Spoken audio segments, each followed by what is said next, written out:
Dictation start होगा 5 second बाद। Start.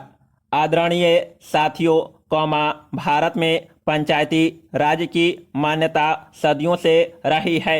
Stop. पंचों में परमेश्वर वास करता है, ऐसी हमारी मान्यता रही है।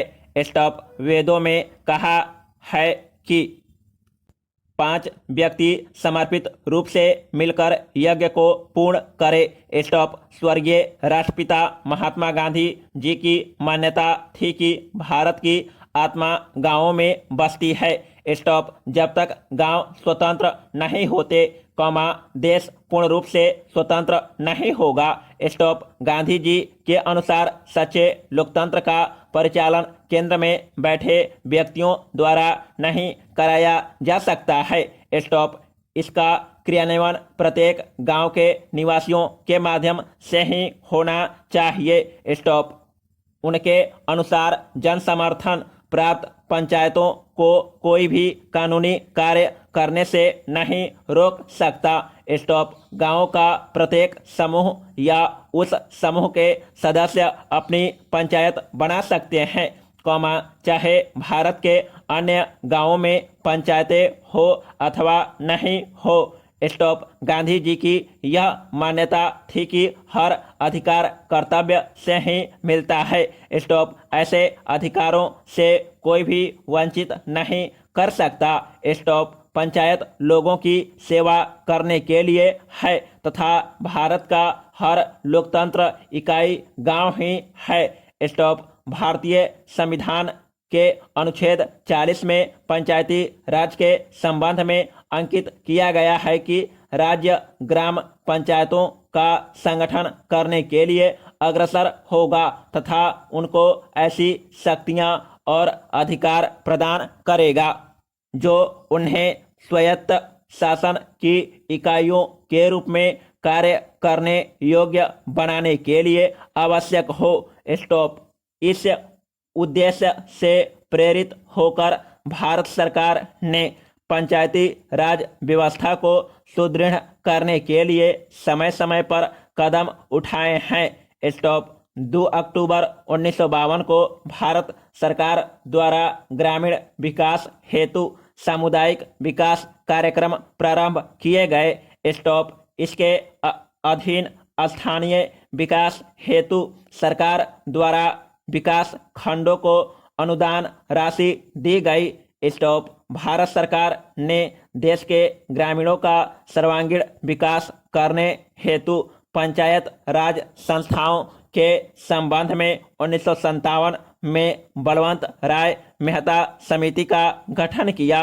स्टॉप। इस समिति ने सिफारिश की कि विकास से संबंधित समस्त कार्यों को पंचायती राज संस्थाओं को सुपुर्द कर दिया जाना चाहिए। पैरा। समिति की सिफारिश के अनुसार ग्राम स्तर पर ग्राम पंचायतें पूर्णतः निर्वाचित हो। स्टॉप। इनमें 2 महिला, अनुसूचित जाति व अनुसूचित जनजाति का प्रतिनिधि मनोनीत हो। स्टॉप। ब्लॉक स्तर पर पंचायत समिति विकास के समस्त कार्य हाथ में ले। स्टॉप। ऐसी व्यवस्था है कि पंचायत समिति धीरे धीरे एक सक्षम प्रजातांत्रिक संस्था के रूप में कार्य करे। स्टॉप। जिला स्तर पर पंचायत समिति में समन्वय रखने हेतु प्रत्येक जिले में जिला परिषद का गठन हो तथा उसमें संसद, विधानसभा सदस्य भी सदस्य रहें। स्टॉप। भारत सरकार द्वारा बलवंत राय मेहता समिति की सिफारिशों को स्वीकार करते हुए राज्य सरकारों को निर्देश दिया कि ग्रामीण क्षेत्रों का विकास करने हेतु पंचायती राज व्यवस्था शुरू की जाए।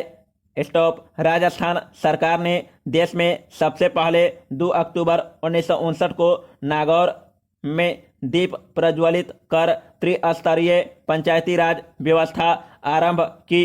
स्टॉप। यद्यपि राज्य में ग्राम पंचायतें पहले से थी। स्टॉप। ब्लॉक स्तर पर पंचायत समिति व जिला स्तर पर जिला परिषदों का गठन किया गया। स्टॉप वर्ष 1960 में प्रथम चुनाव हुए।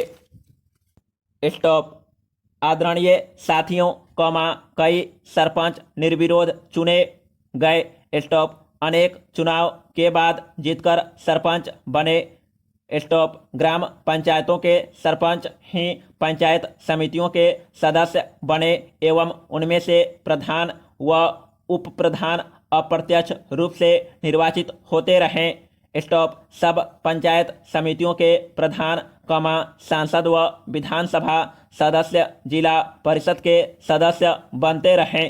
स्टॉप उन्हीं में से जिला परिषदों के प्रमुख व उप प्रमुख चुने जाते रहे हैं। स्टॉप न केवल राजस्थान राज्य में ही अपितु देश के अधिकांश राज्यों में पंचायती राज व्यवस्था की स्थापना के आरंभ के वर्षों में इन संस्थाओं ने ग्रामीण विकास की दिशा में अच्छे परिणाम दिए।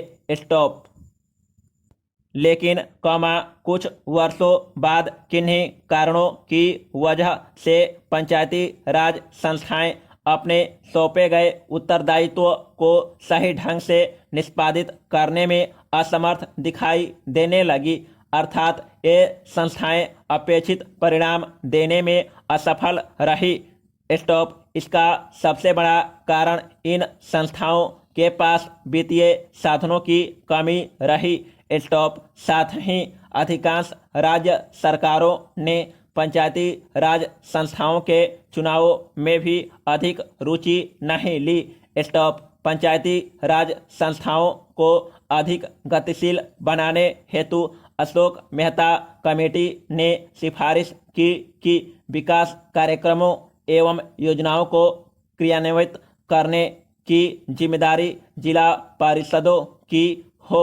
स्टॉप समिति के अनुसार पंचायतें 10-15 गांवों की मंडल पंचायतें हो तो अधिक सक्षम होगी। स्टॉप ये मंडल पंचायतें ग्रामीण विकास योजनाओं को क्रियान्वित करेगी। स्टॉप साथ ही समिति ने पंचायती राज संस्थाओं के चुनाव मुख्य निर्वाचन अधिकारी से करवाने की सिफारिश भी की। स्टॉप ग्रामीण विकास की प्रशासनिक व्यवस्था व गरीबी उन्मूलन समस्याओं हेतु गठित GV.K. राव कमेटी ने जिला स्तर पर योजनाएं बनाने व नियमित चुनाव कराने की सिफारिश की थी। स्टॉप देश की पंचायत राज व्यवस्था को सुदृढ़ व पुनर्जीवित करने हेतु गठित डॉक्टर लक्ष्मीमल सिंघवी कमेटी ने ग्राम पंचायतों को अतिरिक्त वित्तीय साधन देकर अधिक सक्षम बनाने पर बल दिया तथा साथ ही पंचायती राज संस्थाओं को संवैधानिक मान्यता दिए जाने पर भी विशेष बल दिया। पैरा देश में पंचायती राज संस्थाओं की बिगड़ती हुई स्थिति को ध्यान में रखते हुए पूर्व प्रधानमंत्री श्री राजीव गांधी ने पंचायती राज ढांचे को सुदृढ़ बनाने की संकल्पना की थी और उन्होंने पंचायतों को अधिक अधिकार सौंपने तथा महिलाओं और कमजोर वर्गों की इन संस्थाओं में अधिक से अधिक भागीदारी देने की परिकल्पना की थी। स्टॉप हमारे वर्तमान प्रधानमंत्री के प्रयासों से अब यह संभव हो पाया है कि इस संबंध में शुरू किए गए प्रयासों तथा राष्ट्रपिता महात्मा गांधी जी के ग्राम स्वराज के स्वप्न को साकार बनाने की दृष्टि से संविधान में 73वीं संशोधन की कुछ महत्वपूर्ण बातों का जिक्र करना चाहूँगा। स्टॉप पंचायती राज संस्थाओं को प्रथम बार संवैधानिक दर्जा दिया गया। स्टॉप सभी राज्यों में पंचायती राज की त्रिस्तरीय पद्धति लागू की गई। स्टॉप लेकिन जिन राज्यों की जनसंख्या 20 लाख से कम है वहां बीच के स्तर की इकाई गठित करने की मर्जी राज्य सरकारों पर छोड़ी गई है। स्टॉप ग्राम सभा को वैधानिक दर्जा दिया गया। स्टॉप हर 5 वर्षों में अनिवार्य रूप से चुनाव होंगे। स्टॉप चुनावों की व्यवस्था एक स्वतंत्र चुनाव आयोग करवाएगा।